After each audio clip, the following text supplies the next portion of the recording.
Kiraman. Assalamualaikum warahmatullahi wabarakatuh. Waalaikumsalam warahmatullahi wabarakatuh. Oke anak-anak, sebelum kita mulai pembelajaran, kita berdoa bersama, dipimpin untuk berdoa. Doa. A'udzu billahi minasyaitonir rajim. Amin. Oke anak-anak, sebelum kita belajar, Ibu akan absen terlebih dahulu. Alfi Hidayati, Dela Adelia, Murti Wahyuni, Rahmanur Razak, hadis Nabi, an-nadhafatu minal iman, kebersihan itu sebagian daripada iman. Yuk sekarang kalian tolong dicek ada atau tidak sampah di sekitar kalian. Wadah, Bu. Ya, kalau ada tolong diambil lalu dibuang ke tong sampah ya, Nak. Ya, Bu.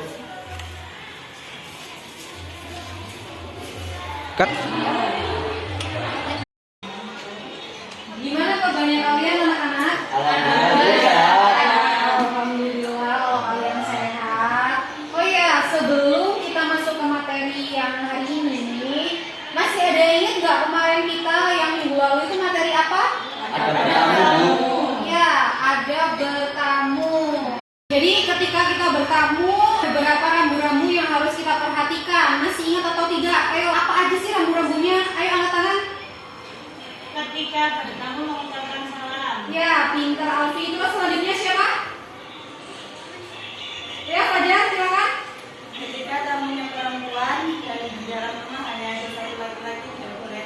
Ya, jadi kalau misalkan yang bertamu itu perempuan, terus yang punya rumah itu tidak ada, hanya ada laki-laki, jadi jangan masuk. Terus selanjutnya yang ketiga, oh ya Mei. Jangan bertamu di jam istirahat. Ya, terus siapa lagi yang masih ingat?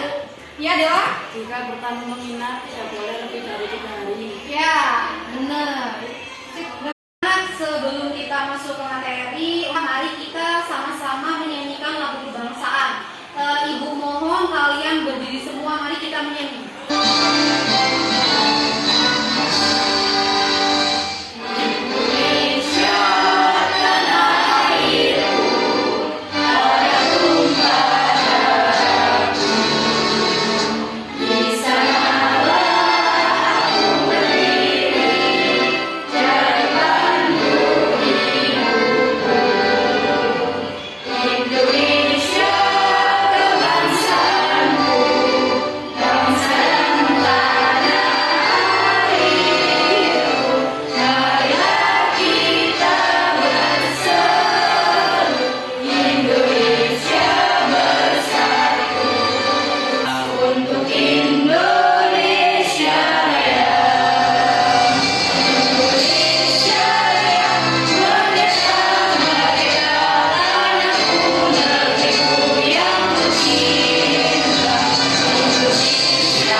Terima kasih, silakan kalian diperbolehkan duduk kembali.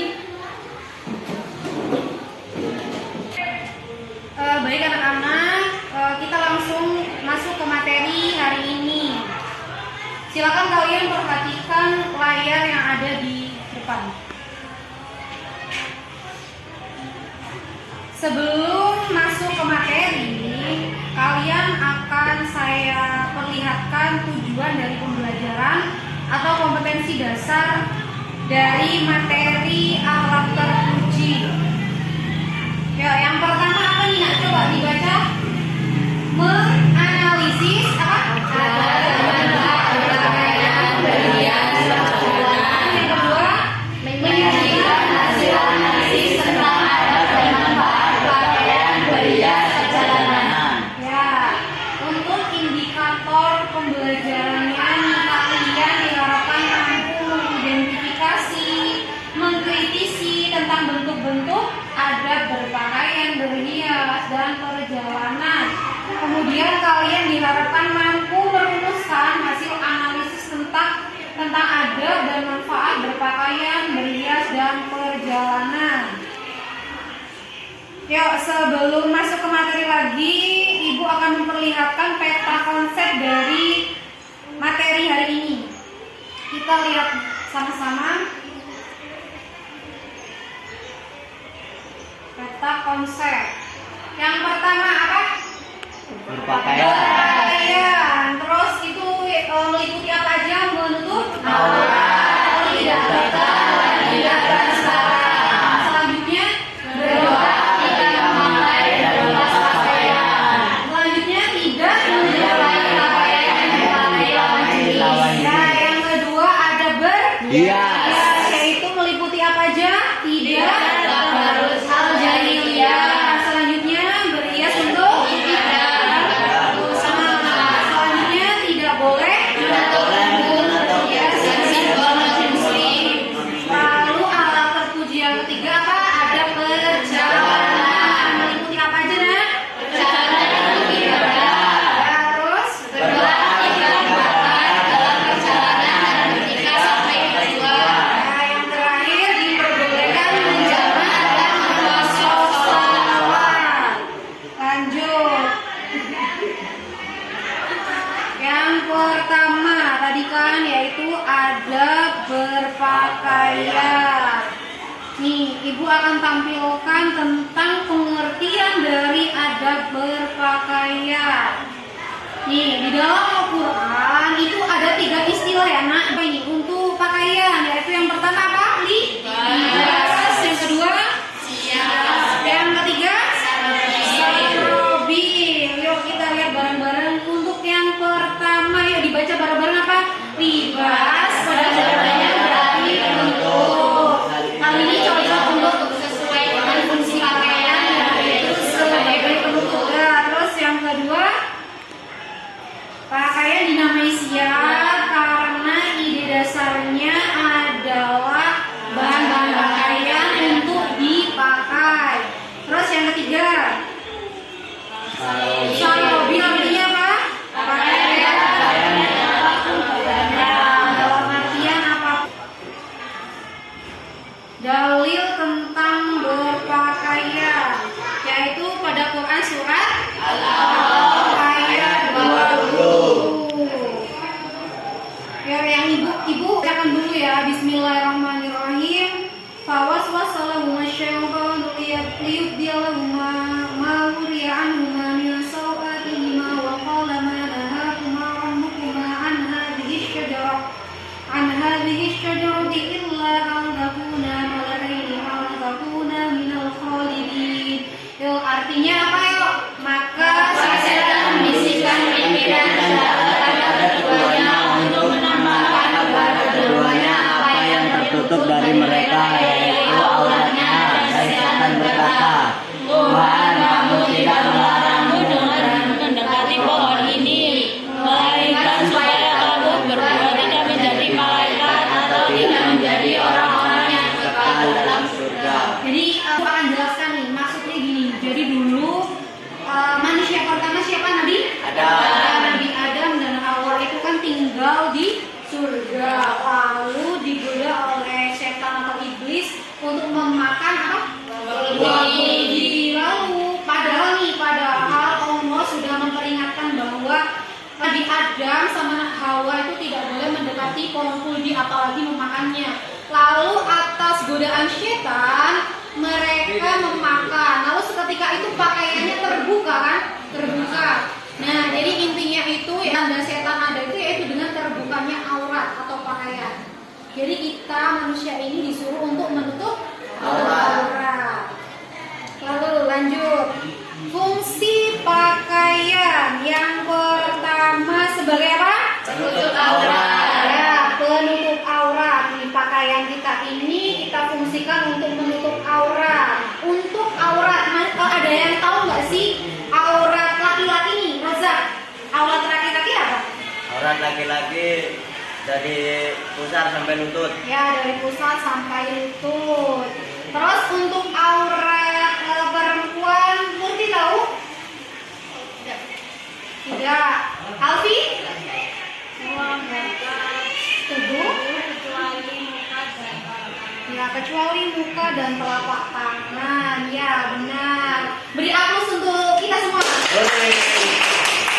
Selanjutnya, fungsi pakaian yang kedua sebagai Perhiasan. ya, sebagai perhiasan, tapi bukan berarti terus untuk menyombongkan diri, itu tidak boleh. Jadi selain sebagai penutup aurat, jadi pakaian itu difungsikan sebagai perhiasan, yaitu untuk mempercantik, memperelok kalian, tapi tidak berlebihan ya.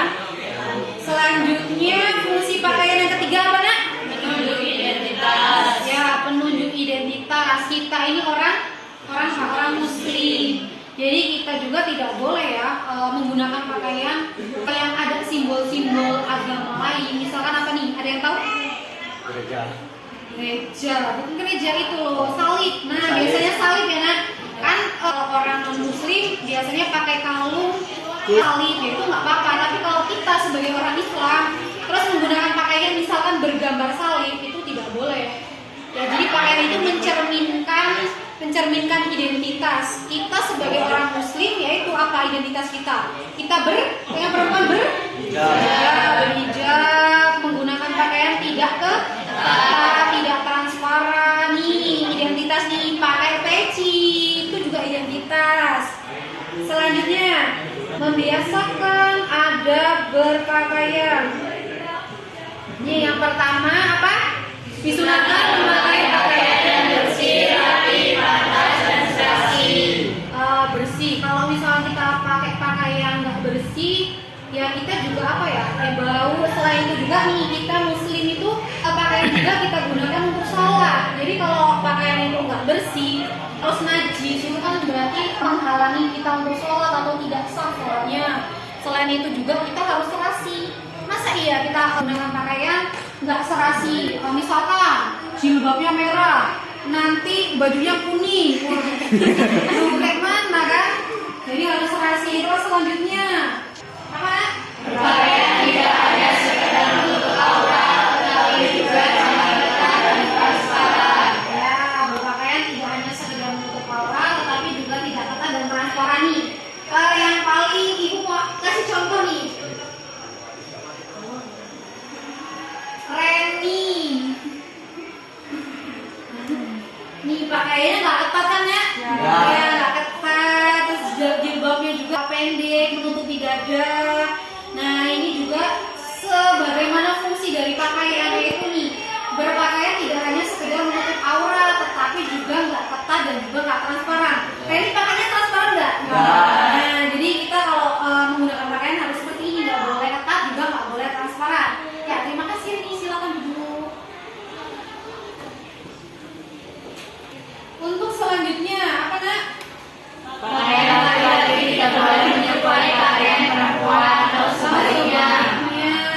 Kalian paham lah ya, laki-laki nanti kok pakai androk. Terus apa? Selain pakaiannya yang nggak boleh menyerupai, juga dandanannya, gesturnya, jangan kalian kok kayak perempuan, itu juga nggak boleh. Atau sebaliknya juga, nih perempuan apa? Pakai pakaian laki-laki. Selanjutnya apa nak? Menghindari berpakaian untuk menunjukkan ketenaran dan kesombongan. Nah, jadi kita nih kayak tadi saya bilang, pakaian itu fungsinya sebagai identitas, tapi juga tidak boleh kita berlebih-lebihan atau untuk menyombongkan diri. Itu ya nak.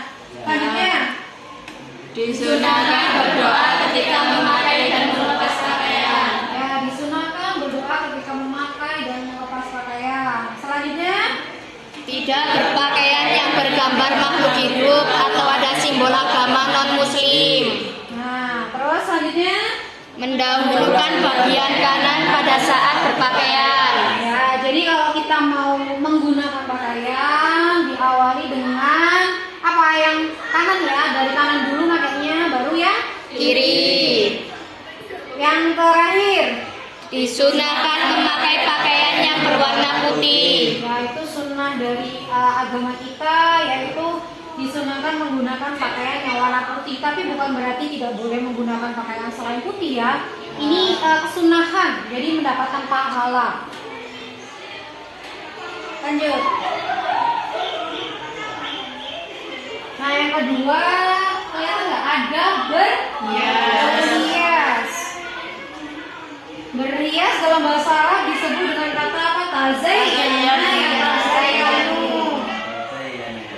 Secara istilah artinya mana berhias? Upaya setiap orang untuk memperindah diri dengan berbagai busana, hiasan atau yang lainnya dan dapat memperindah diri bagi pemakainya sehingga memunculkan kesan indah bagi yang menyaksikan serta menambah rasa percaya diri. Ya.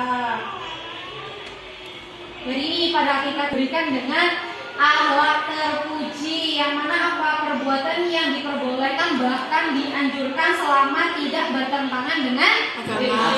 ya prinsip dasar Islam atau syariat.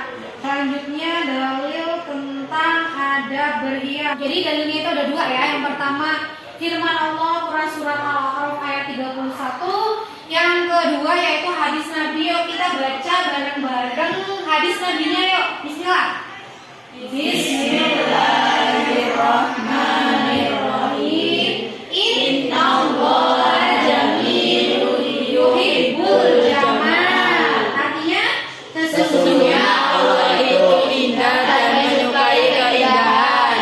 ini riwayat Muslim. Ya, jadi berhias itu nih, Allah itu indah dan menyukai keindahan. Jadi berhias itu memang untuk apa? Untuk memperindah, untuk mempercantik kita. Tetapi ya selama berhias itu tidak melanggar aturan syariat, selama tidak berlebihan, selama juga tidak untuk menyombongkan diri. Ya, lanjut ke. Jadi dalam Islam itu ada rambu-rambu dalam berhias. Yang pertama niat yang lurus. Ya, jadi niat yang lurus itu ya kita niatkan berhias itu untuk ibadah kepada Allah. Tujuannya untuk mendekatkan diri kepada Allah. Yang kedua, untuk apa nak? Dalam berhias tidak dibenarkan menggunakan bahan-bahan yang dilarang agama. Ya, bahan-bahan yang dilarang agama nggak boleh. Lanjut, yang ketiga. Dilarang berhias dengan menggunakan simbol-simbol non-muslim. Ya, tadi sudah kita bahas juga. Lanjut, tidak. Tidak berlebihan. Yang selanjutnya tidak menyerupai orang jahiliyah. Terus lanjut. Berhias menurut kelaziman dan kepatutan dengan memperhatikan jenis kelamin. Nah, terus Dilarang berhias untuk keperluan berfoya-foya ataupun ria. ada yang tahu nggak ria itu apa? Pamer. Ya, pamer. Misalkan nih berhias, pakai emas-emasan, semuanya dipakai sampai sini sampai lengan. Nah itu kan udah pasti ya, udah kelihatan kalau itu mau pamer. Itu nggak boleh nak. Lanjut nih hal-hal yang diharamkan dalam berhias. Yang pertama nih laki-laki nggak boleh pakai nggak boleh pakai emas sama sutra. Lanjut nggak boleh pakai pakaian yang ketat. Terus wanita menyerupai laki-laki atau sebaliknya. Lanjut nggak boleh untuk kesombongan. Nih berhias nih ya, nggak boleh pakai tato. Nih Roza punya tato nggak nih? Enggak, Bu. Nah berarti udah bener nih Roza. Sama mengikir gigi itu juga nggak boleh. Lanjut menipiskan alis, dikerok alisnya nih yang perempuan, misalkan nih berdandan. Terus kalau alisnya dikerok itu nggak boleh nak. Selanjutnya apa?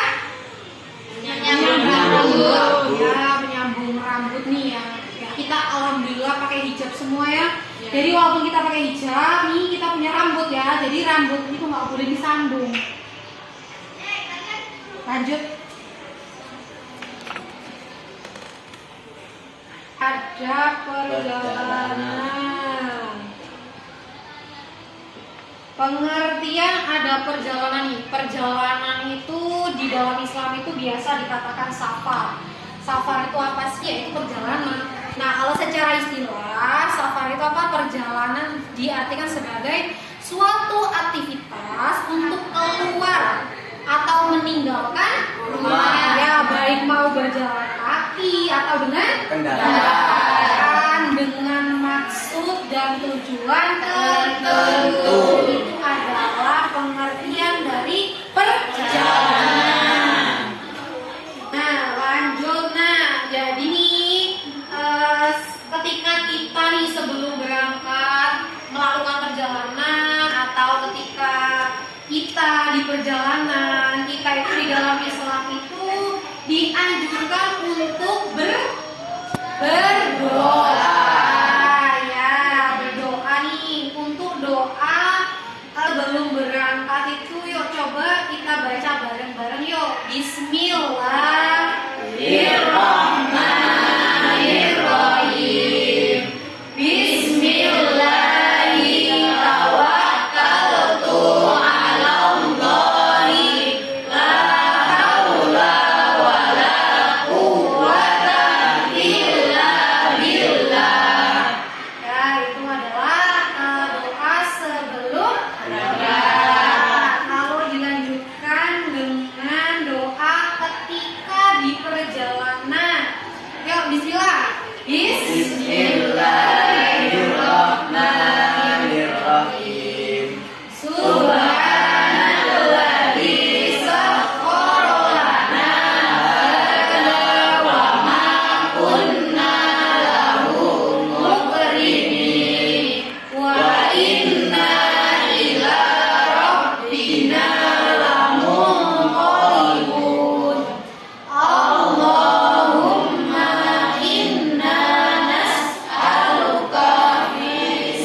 Perjalanan.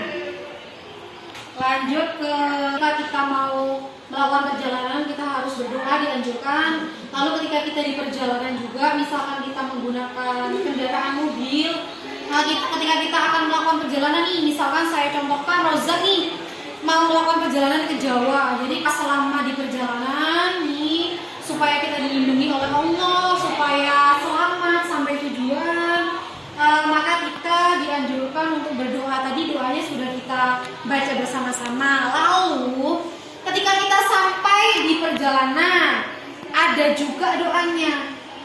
Nih, yang pertama ketika kita sudah sampai di perjalanan, sebagai ungkapan syukur kita kepada Allah, maka ketika sampai kita mengucapkan hamdalah. Hamdalah itu apa bacanya, Nak? Alhamdulillah. Ya, setelah baca hamdalah, kita disunahkan untuk sujud syukur atau melakukan sholat sunnah 2 rakaat. Dan yang terakhir nih, nilai positif ada perjalanan. Jadi Imam Al-Ghazali berkata, bersafarlah karena dalam safar itu sesungguhnya memiliki keuntungan. Jadi ada beberapa keuntungan ketika kita melakukan safar atau perjalanan. Yang pertama, Rozak, apa Zak? Safar dapat menghibur diri dan kesedihan. Dari kesedihan ya nih. Misalkan nih Rozak masih sedih. Jadi ketika kamu melakukan perjalanan, mungkin ke rumah teman kamu atau ke rumah saudara kamu. Nah, jadi sedihnya itu hilang, terlupakan. Nah, ya iya, sesuai ya dengan nilai positif dari ada perjalanan, safar itu dapat menghibur diri dari kesedihan. Yang kedua, Alfi, tolong apa, Pi? Safar menjadi sarana bagi orang untuk mencari Hasil usaha. ya. Misalkan nih, kamu nih dengan melakukan perjalanan ketemu orang, lalu bisa mengembangkan hasil usaha kamu atau mencari usaha atau mencari yang mungkin butuh loker nih, bapaknya atau ibunya butuh apa, kok ketemu orang, lalu yang akhirnya tadinya gak punya pekerjaan, kok ya dikasih tahu nih ada info di sini ada loker. Jadi menjadi sarana bagi orang untuk mencari hasil usaha ya. Terus yang ketiga, Murti, safar dapat mengantarkan seseorang untuk memperoleh tambahan pengalaman dan ilmu pengetahuan. ya, jadi kalau kamu nih di rumah terus ya nggak bakalan punya pengalaman. Kalau kamu keluar melakukan perjalanan, baik itu perjalanan untuk menuntut ilmu atau mungkin perjalanan perjalanan spiritual nih, misalkan ziarah ke Wali Songo. Nah itu selain menambahkan pengalaman, terus juga menambahkan ilmu pengetahuan, menambah wawasan. Terus Mei, yang keempat apa Mei? Dengan safar maka seseorang akan lebih banyak mengenal adat kesopanan yang dimiliki oleh masyarakat yang dikunjunginya. Ya, jadi ada kesopanan nih. Jadi ini hubungannya dengan kultur juga nih. Misalkan kita ini kan suku ya, suku kita di sini itu seperti ini. Nanti kalau kita melakukan perjalanan, kita menemui suku yang lain atau kebudayaan yang lain. Jadi kita tahu nih ada kesopanan di mungkin di sini itu. Kalau kita nih orang Jawa, orang Islam juga, kalau misalkan mau lewat ada orang ya kita harus nunduk. Itu menurut adat kita itu adalah kesopanan yang tadinya mungkin orang-orang luar suku kita nggak tahu. Kalau misalkan berjalan biasa aja tanpa nunduk-nunduk kayak gitu itu nggak sopan. Jadi kan jadi tahu, menambah tahu lah budaya yang lain seperti itu. Terus dulu yang terakhir Perjalanan akan dapat menambah wawasan dan kawan yang berbeda. ya menambah wawasan dan juga akan menambah kawan yang baik. Nah, setelah kita belajar hari ini tentang adab berpakaian, tadi nih ada berpakaian itu sebagai apa aja nih, pakaian sebagai apa? Yang pertama apa nih? Menutup aurat. Ya, pakaian itu untuk menutup aurat. Terus yang kedua? Ya, sebagai perhiasan katangan. Nah, yang ketiga adalah Penunjuk identitas. ya, penunjuk identitas. Lalu kemudian ada rambu-rambu dalam berpakaian. Masih ingat gajah? Berpakaian nggak boleh? Tetap. Ya, nggak boleh ketat. Terus nggak boleh? Nggak boleh transparan. Terus tidak boleh menyerupai apa? Menyerupai agama lain ya, simbol-simbol agama lain. Terus Mei, Tidak untuk kesombongan. ya tidak untuk kesombongan. Berarti warna apa sih? Warna putih. Disunahkan menggunakan pakaian warna putih ya. Ya, jadi udah selesai materi kita hari ini anak. Ibu berharap setelah kita belajar materi hari ini, kalian sebagai muslim dan muslimat bisa menerapkan adab berpakaian, adab berhias, dan juga adab dalam perjalanan, dalam kehidupan sehari-hari. Ya, akan kita tutup materi hari ini, kita tutup dengan mengucapkan lafal hamdalah. Alhamdulillahirobbilalamin. Ya Razak, silakan siapkan doa. Doa. Staido. Ra'u.